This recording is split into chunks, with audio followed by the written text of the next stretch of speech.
Graça e paz. Graça e paz.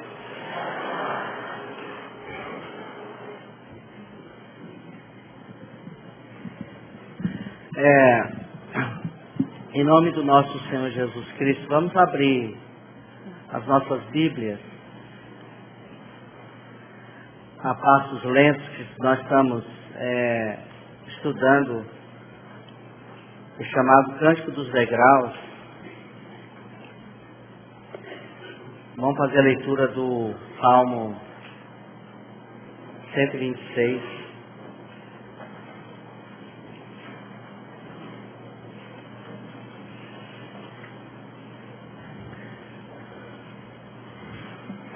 Quando o Senhor restaurou a sorte de Sião, ficamos com quem sonha. Então a nossa boca se encheu de riso e a nossa língua de júbilo.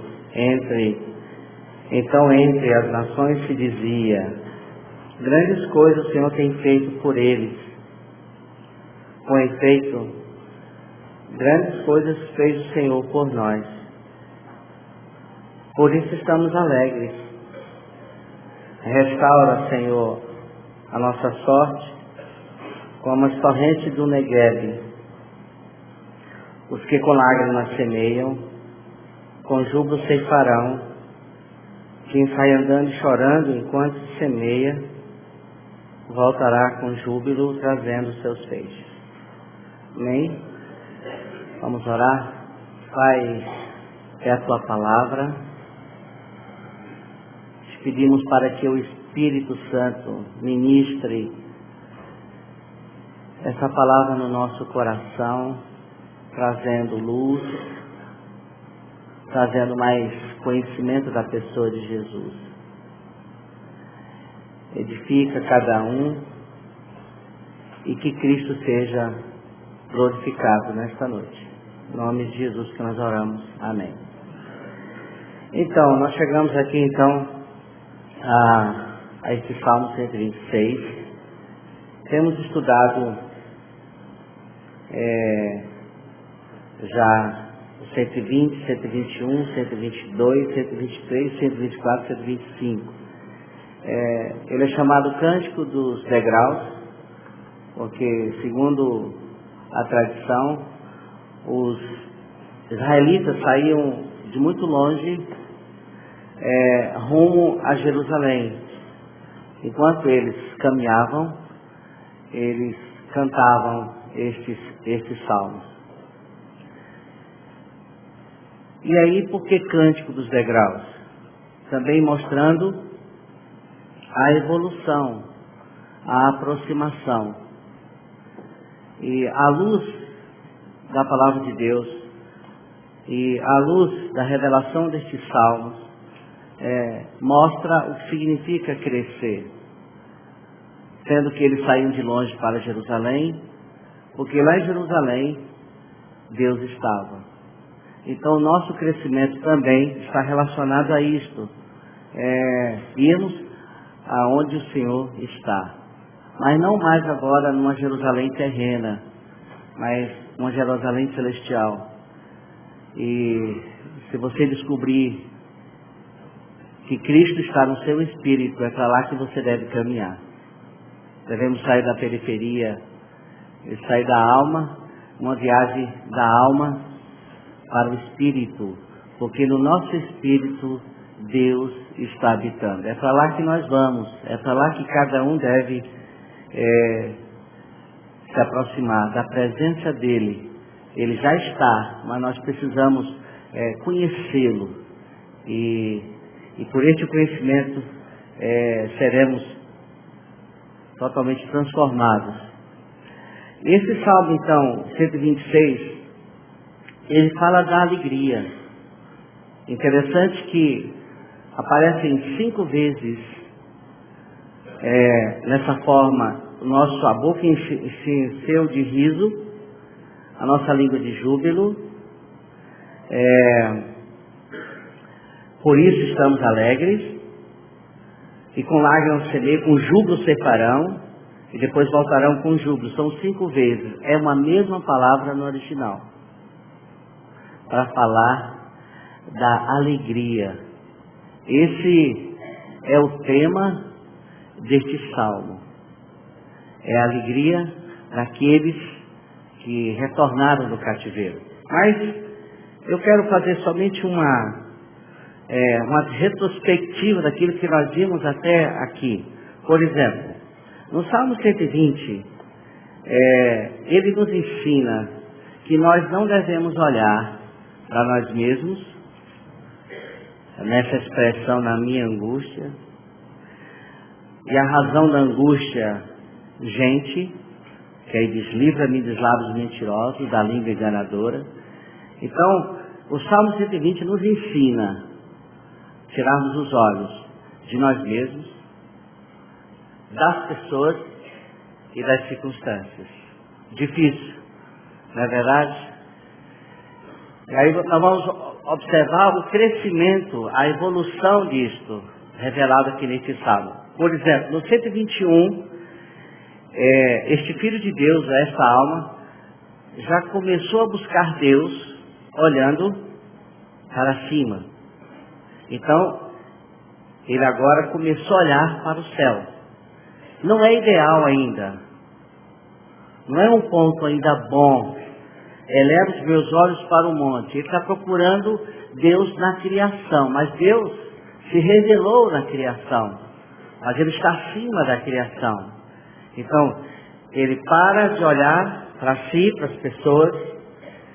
Ele começa a olhar para os montes. No 122, ele descobre a comunhão. Ele descobre essa alma, este Filho de Deus descobre que tem mais gente, que ele não está sozinho. E a importância da comunhão. Alegrei-me quando me disseram, vamos à casa do Senhor. Nesse sentido, na reunião dos filhos de Deus. O 123, ele ensina que nós não devemos ter uma mentalidade de servo.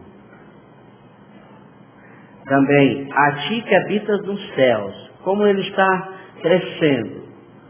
Ele está saindo de si, ele busca Deus na criação, depois ele leva os seus olhos para os céus, veja que ele está crescendo.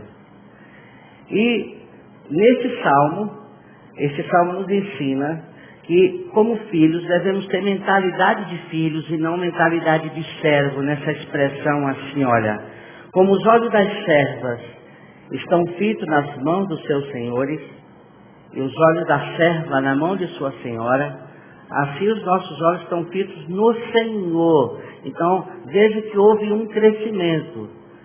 Ele parou de olhar para si, olhou para os montes, olhou para os céus e olhou e agora encontrou o Senhor.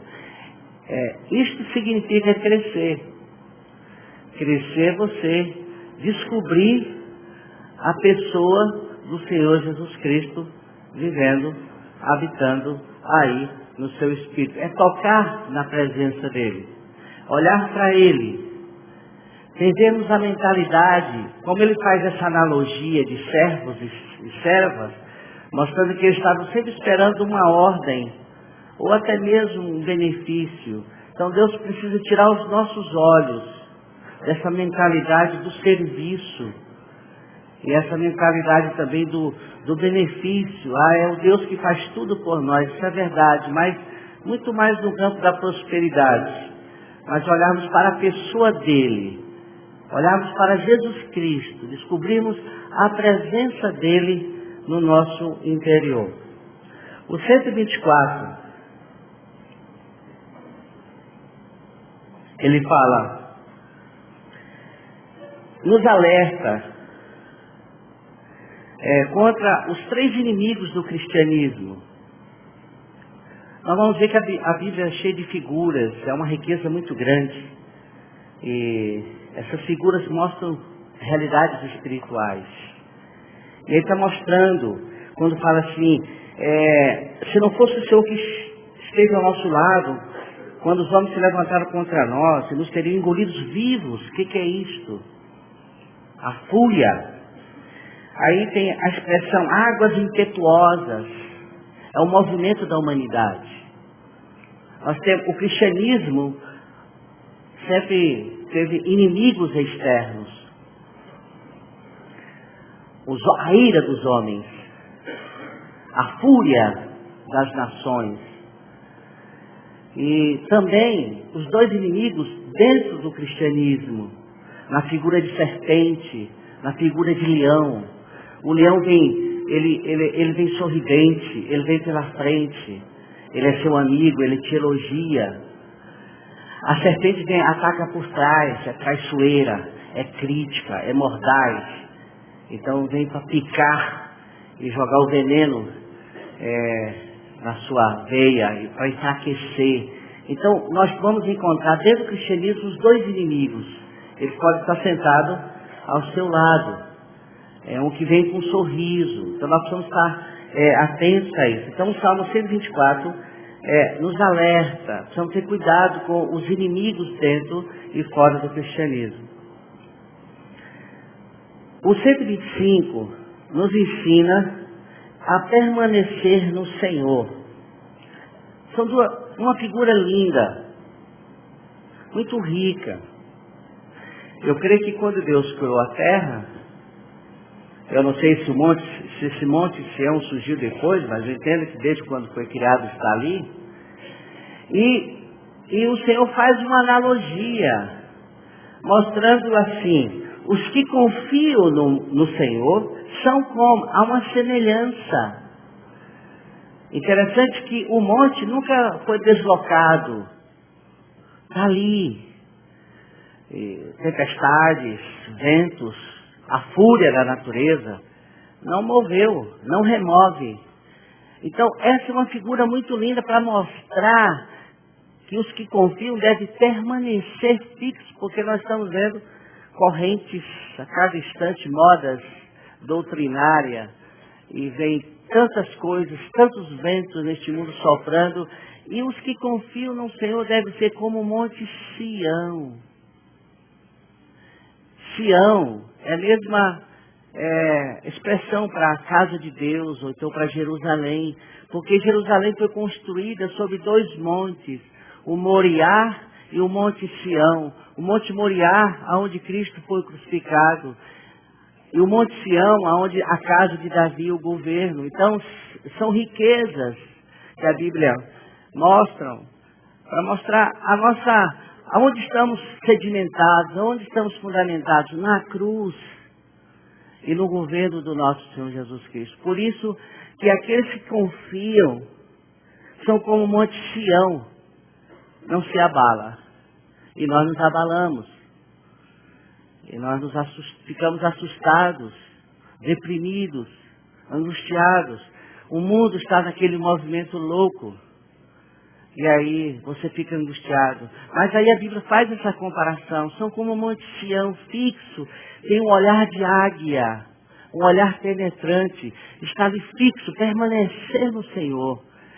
Dizer, Senhor, independentemente de qualquer situação, a tua palavra diz, para eu estar olhando para ti, olhando para o autor e consumador da nossa fé.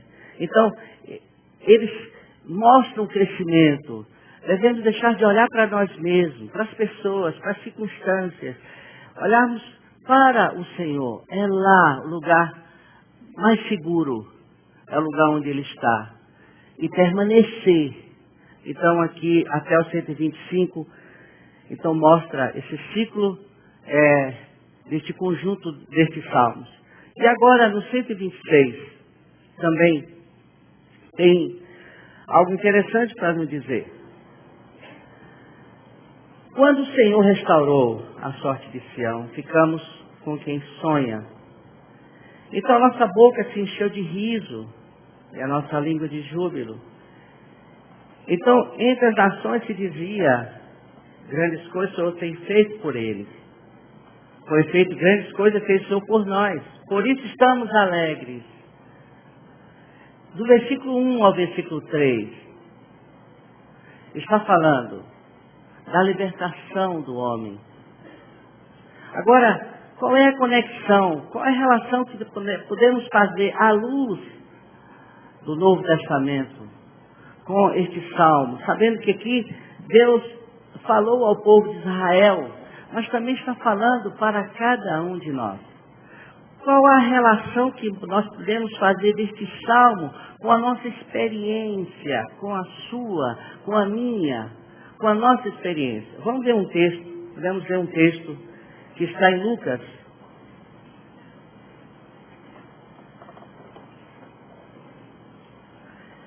Lucas capítulo 4.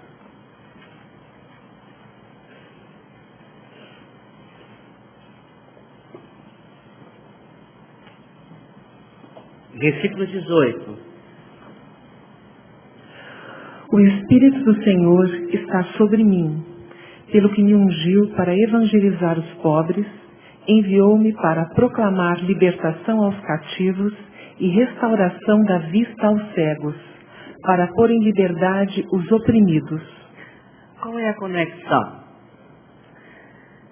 Interessante que Jesus fala de libertação dos cativos. É uma primeira etapa, não é a finalização. E o próprio Jesus disse aos cativos, e restauração. Faça a conexão então agora no 126. Você vai ver que existe uma restauração também. Então, são duas coisas diferentes, mas simultâneas. Uma está falando da nossa justificação, do versículo 1 ao versículo 3. Está falando da nossa libertação, da libertação do pecado. E estamos alegres por isso. Quando você chega no 4, restaura-nos. Isso significa que não só libertos do pecado, mas também nós precisamos de uma restauração. Por quê?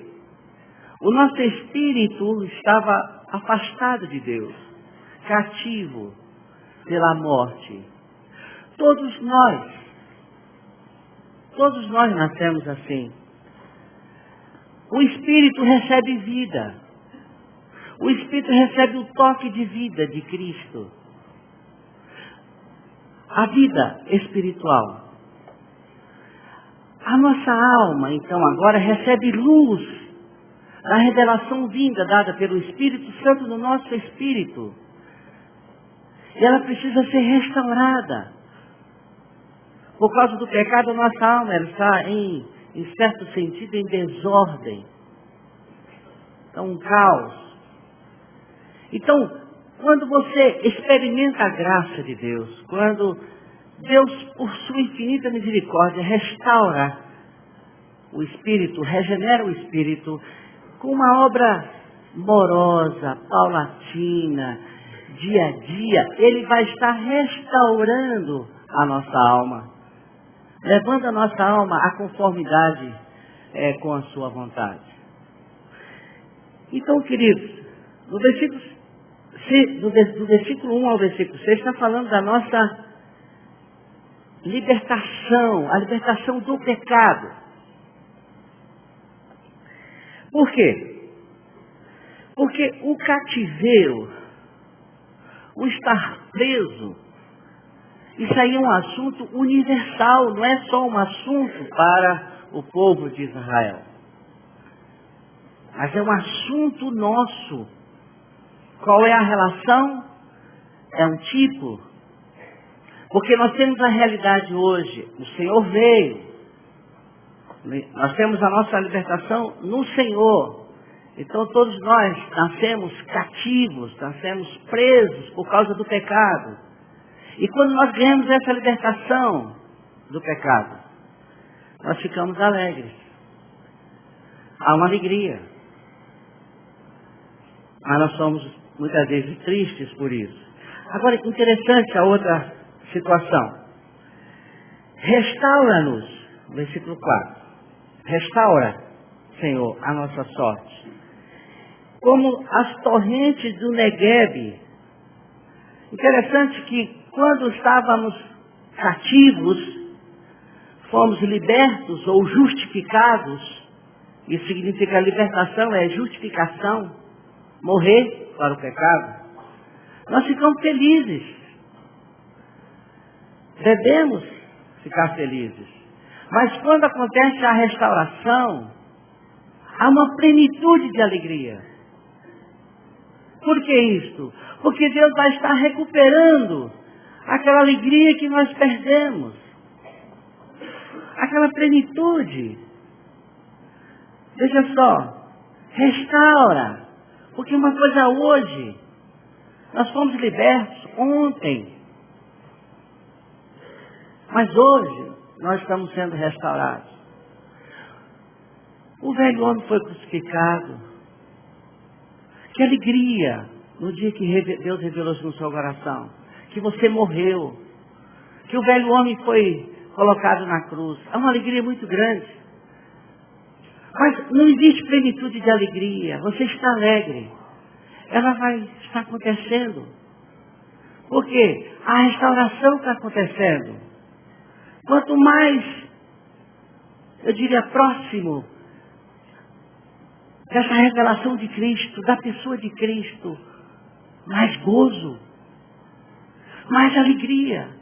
Então esse salmo, ele pode ser dito dessa seguinte maneira: Jesus, eu vim para que tenham vida. É novo nascimento. Do versículo 1 ao versículo 3.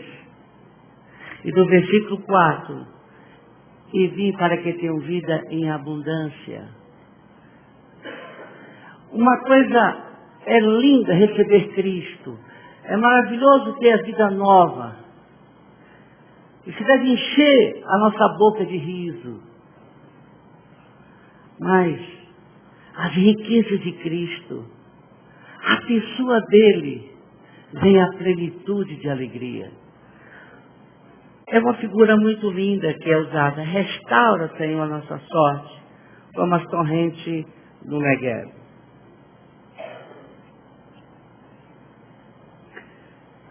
Nós temos, do versículo 1 ao versículo 3, a universalidade do pecado. Também temos que a libertação do homem é um assunto divino. Quando o Senhor restaurou, quando o Senhor trouxe, se Deus não libertar o homem, ele jamais poderá sair dessa situação.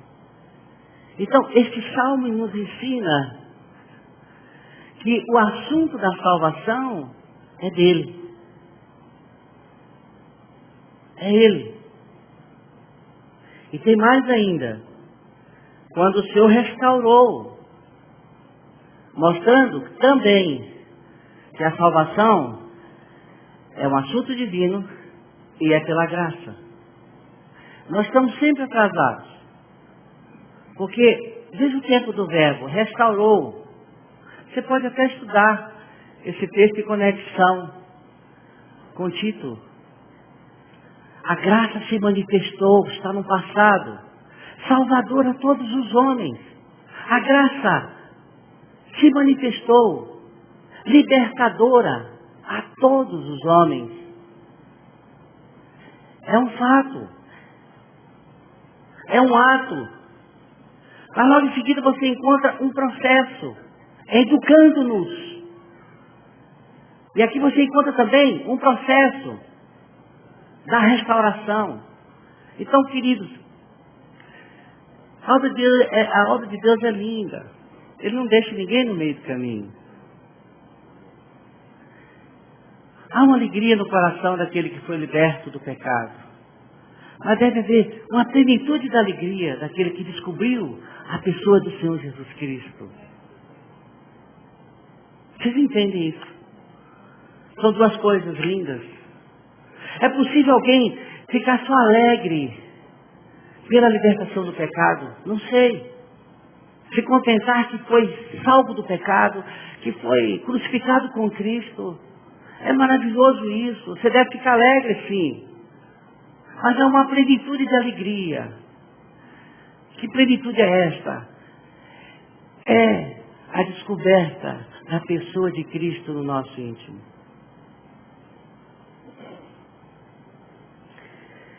Do versículo 1 ao versículo 3, falam da alegria daqueles que foram libertos do poder do pecado. Do versículo 3, do versículo 4, o versículo 4 a 6 falam da plenitude da alegria daqueles que estão sendo restaurados. Alegria, como é bom. Nascemos de novo. Maravilhoso. Mas nós temos uma alma complicada. Muitas dificuldades. Traumas. Aquilo que ficou aí armazenado ao longo dos anos. Complexos, dificuldades. Está ali. O pecado maculou a nossa alma. E a gente não consegue ver, muitas vezes, com clareza, a presença de Cristo. Por isso que quando nós olhamos para nós mesmos, nós nos angustiamos ou ficamos deprimidos. Quando nós olhamos para as pessoas, nos decepcionamos. Olhamos para as circunstâncias, nós nos desesperamos. Mas devemos trilhar um caminho maior sobre modo excelente, que é a descoberta da presença de Cristo no nosso íntimo. Então, não é ficar simplesmente contente com a libertação do pecado, mas com a restauração daquilo que ficou armazenado na nossa alma. Dificuldades, os medos. Eu confesso a vocês, eu tinha um medo de ficar sozinho por muito tempo. Eu morria de medo. Medo, sabe o que é medo?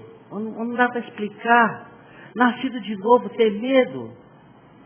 E recentemente eu tive que experimentar ficar sozinho na minha casa. Eu deixo as luzes acesas. Em muitos lugares. Mas é um negócio, não dá para explicar o porquê. Medo do quê? Mas são deficiências, a nossa alma ela é deficiente, ela está enferma, adoecida por causa do pecado. Então nós precisamos muitas vezes ter paciência conosco mesmo, vamos ter paciência. Olhar sempre para o Senhor. Então, qual é a visão? Qual é a aplicação para nossas vidas? Fomos libertos do pecado, estamos alegres. Plenitude de alegria. A pessoa de Cristo. Então, queridos, o que significa viver uma vida de plenitude? Vamos fazer uma conexão desse texto, um paralelo com Romanos, capítulo 5.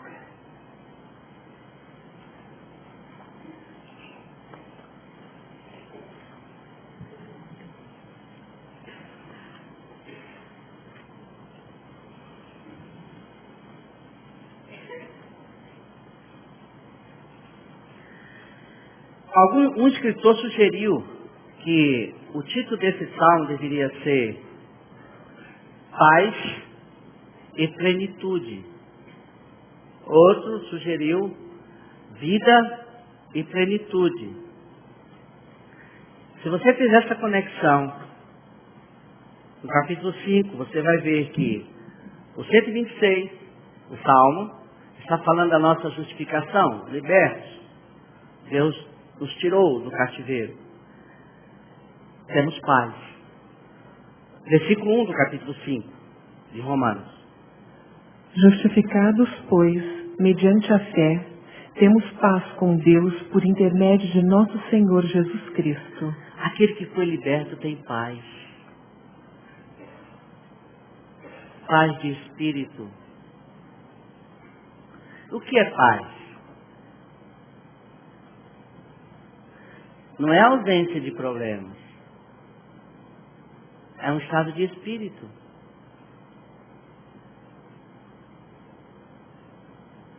O mundo está pegando fogo.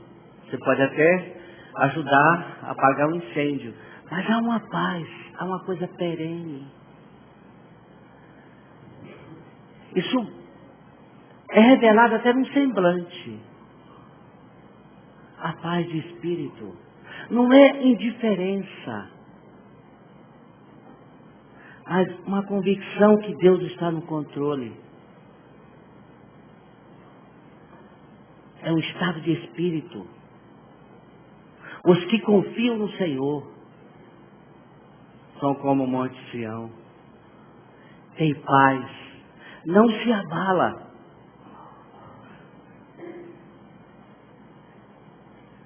Versículo 2.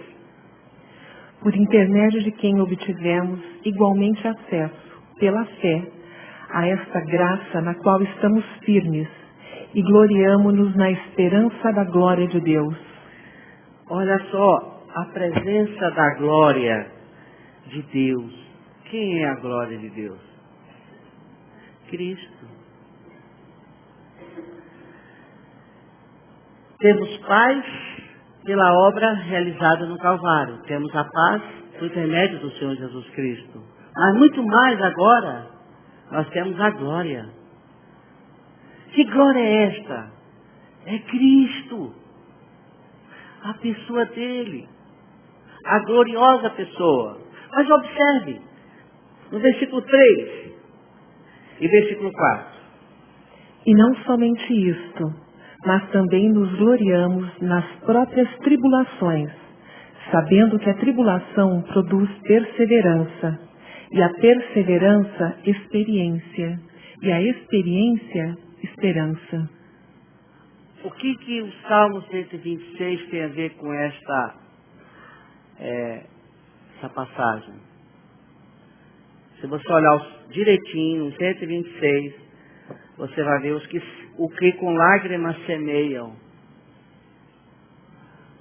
Ah, você pensou que a vida cristã era um mar de rosas. Era só ser libertado do cativeiro, ser restaurado para conhecer a Cristo, ver a Cristo, e esquecemos que temos tribulações.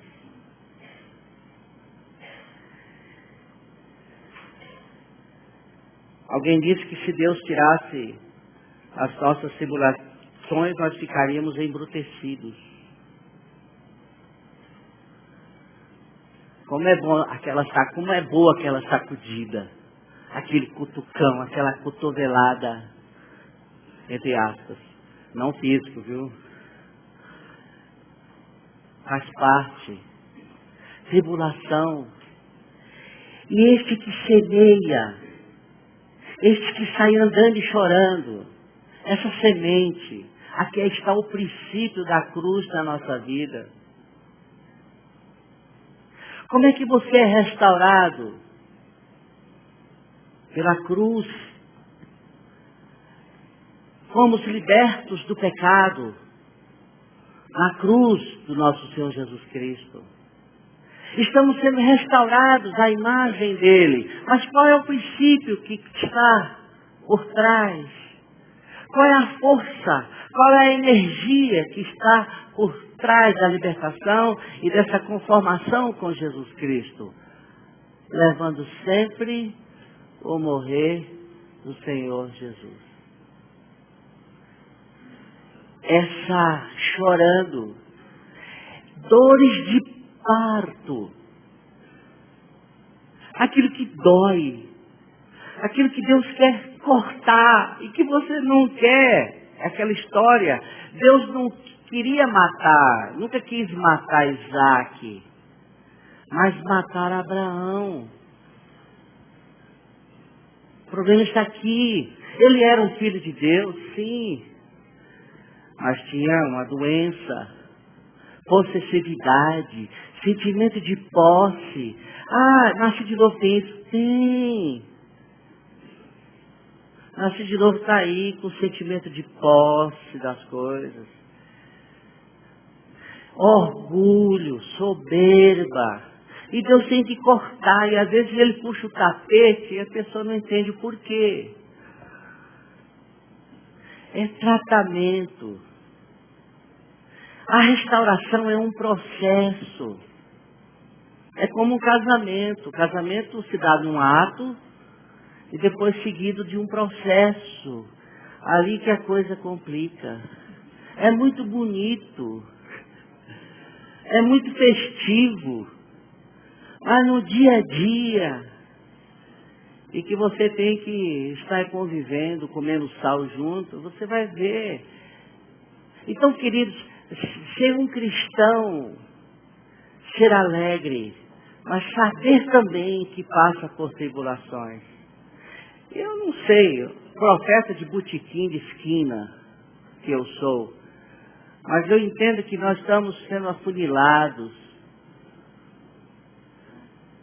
Vocês estão sabendo de uma lei que vai passar, da homofobia, que se passar vai considerar a Bíblia, vai confiscar a Bíblia, porque a Bíblia, segundo eles, é contra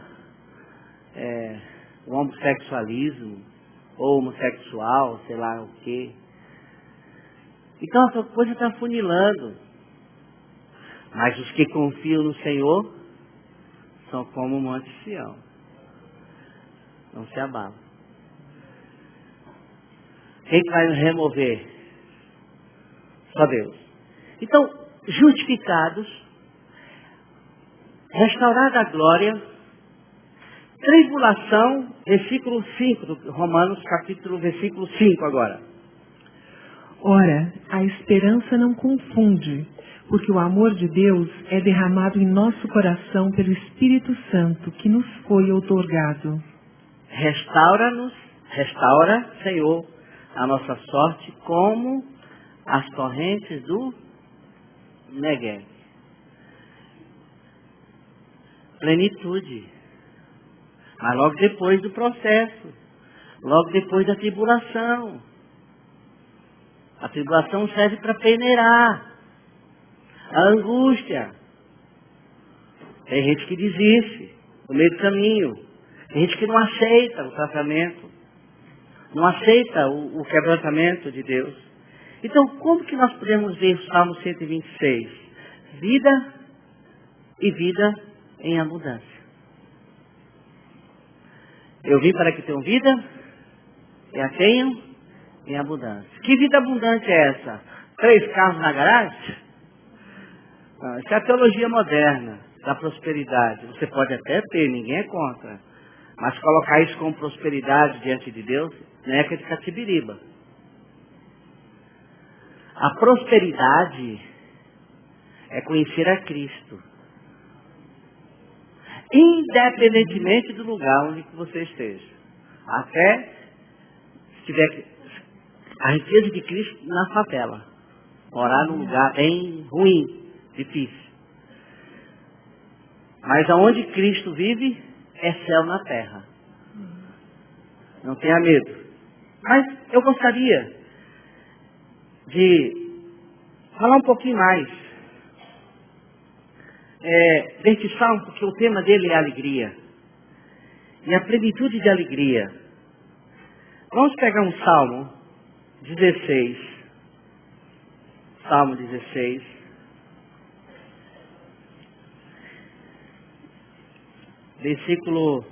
Salmo 16, versículo 11. Tu me farás ver os caminhos da vida.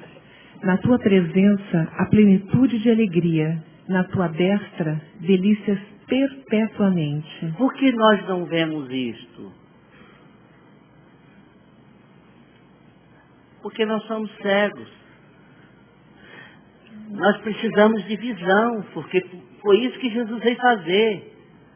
Restaurar os cativos e também a visão. A visão, precisamos ver. Tu me farás ver. Gente, é uma questão de visão. O que nós vamos ver? Que na tua presença há plenitude de alegria. Ele.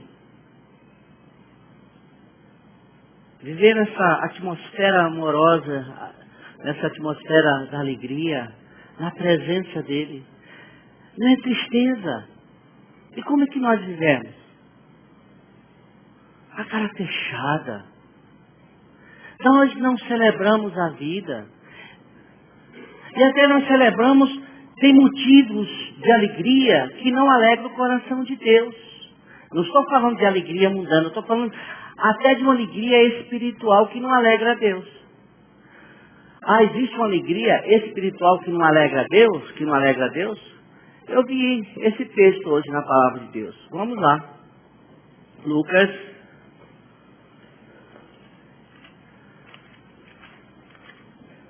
A gente fica encantado, às vezes, com muitas coisas, alegres, até mesmo com a salvação.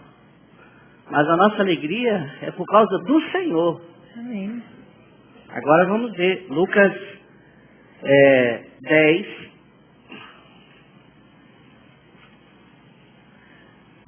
versículo 17 ao 20. Então, regressaram os 70, possuídos de alegria, dizendo: Senhor, os próprios demônios se nos submetem pelo teu nome. Mas ele lhes disse: Eu via Satanás caindo do céu como um relâmpago. Eis, aí vos dei autoridade para pisar de serpentes e escorpiões, e sobre todo o poder do inimigo, e nada, absolutamente vos causará dano. Não obstante, alegrai-vos, não porque os espíritos se vos submetem, e sim porque o vosso nome está arrolado nos céus. Não é verdade? Uma alegria que não alegrou tanto os céus. Alegria por ter expulso um demônio. Alegria pelo serviço. Você está alegre porque hoje você fez coisas maravilhosas. Não. Quão pobres nós somos. Quão cegos nós somos. Nós não enxergamos isso, irmãos. Nós ficamos alegres com muitas coisas, até mesmo com serviço prestado.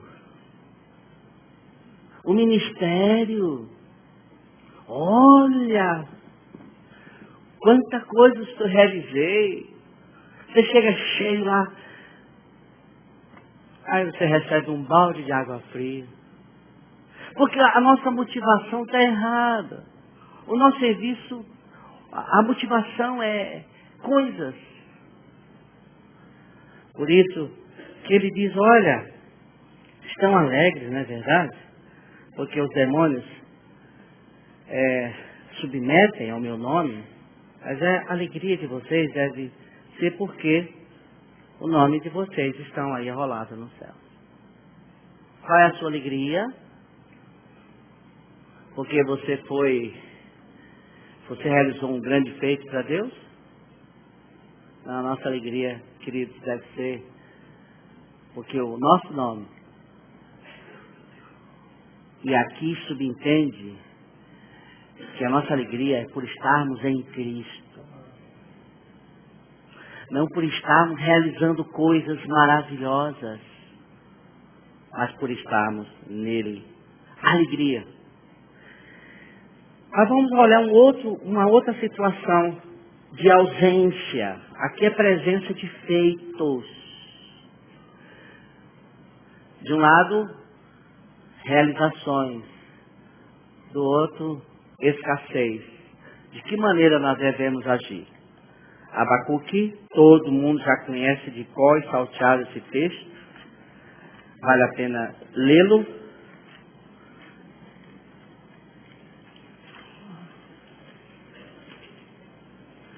Abacuque, capítulo 3.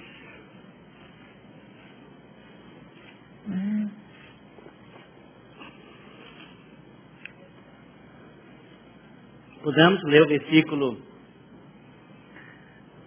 17 e o 18.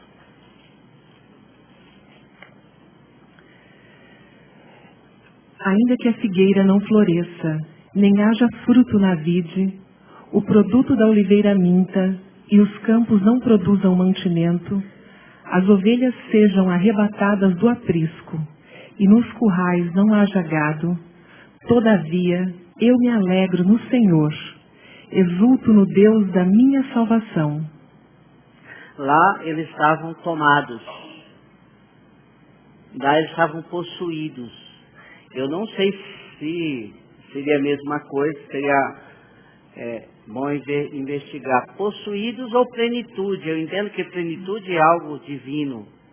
E possuído, conforme o texto lá de Lucas, possuídos de alegria. Para mim aquilo ali é muito mais alma. E plenitude está relacionado ao espírito. Lá eles estavam alegres pelos feitos.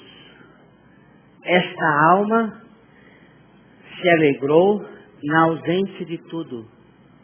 Então, alegria a despeito de qualquer situação externa.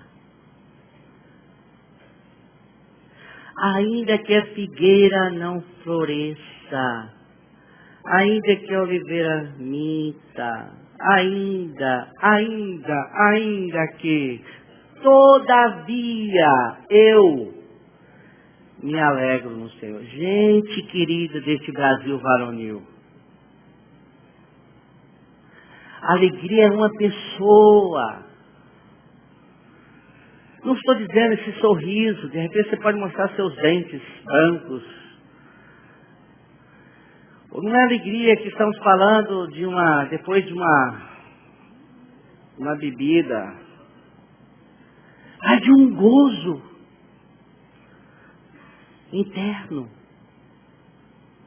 Às vezes você pode estar até com um semblante introspectivo, mas com gozo lá no íntimo, porque há esperança. Você sabe que o Senhor governa, Ele está no controle. Então, amados, a nossa alegria é por causa de Cristo. Essa foi a anunciação dos anjos. Alegria. Nós não somos alegres. Desculpe dizer que não somos alegres. Mas o que a gente vê é a tristeza. Fomos libertos de nós mesmos. Não somos alegres. Deus está restaurando. Não temos alegria. Então, amados, que Deus, pela sua graça, que o Espírito Santo revele isso no nosso coração. Que o Espírito Santo nos leve à pessoa de Cristo e que a alegria dele seja transbordante na nossa vida. Pela presença dele, pela pessoa dele, não pelo que ele tem para oferecer. É como este profeta. Ainda que, todavia, eu me alegro. Alegrai-vos sempre no Senhor. Alegrai-vos. Em tudo dai graças, porque essa é a vontade de Deus. Oh, que vida! Que padrão Deus nos deu. Mas nós não conseguimos. Mas Ele restaura. Porque é graça. Depende dEle. Senhor, por misericórdia, restaura. Agora liberte do pecado. Agora que eu estou livre do pecado. Restaura. Eu quero a plenitude de alegria. Eu quero tocar em Cristo. Isso deve ser a oração de todos nós. Deve ser a nossa oração, a minha e a sua. Vamos juntos, a passos lentos, estudando os cânticos dos degraus. Amém? Que Deus nos enriqueça mais e mais. Tem mais algum cântico? Não? Ó, gente.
Esta mensagem faz parte do acervo do Ministério de Comunicação Palavra da Cruz. Nos contate pelo telefone 43 3322 3037 ou por meio do site www.palavradacruz.com.br. Graça e paz.